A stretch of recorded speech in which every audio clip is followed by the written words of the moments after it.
Битката меѓу портпаролот на ВМРО ДПМН Наум Стоилковски и екс-градоначалникот на аеродром Ивица Коневски од Фејсбук ќе се префрли во суд. Но додека да започне судски процес, сепак социјалната мрежа и понатаму е главен медиум, на кој Коневски обелодени дека поднел тужба против Стоилковски. Смета дека е наклеветен и ја поднел до граѓанскиот суд Скопје 2, а изјава за медиуми за деталите не сакаше да даде. Напиша дека преку Стоилковски лидерот на ВМРО ДПМН Христијан Мицковски посегна по неговата дискредитација само поради тоа што не може да се справи со критиките за губењето на изборите.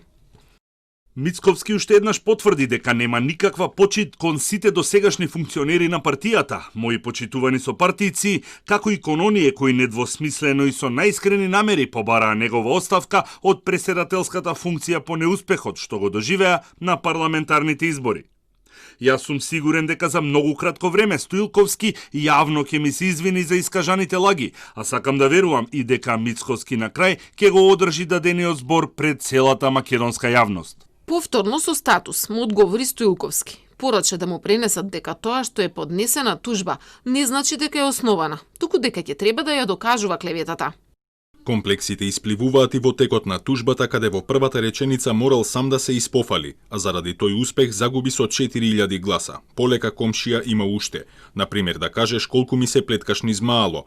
И Ивица, јас сум портпарол на ВМРО ДПМН, чишто преседател е професор доктор Христијан Мицковски. Комшија се замислил дека е достоен професор доктор Мицковски да се занимава со него.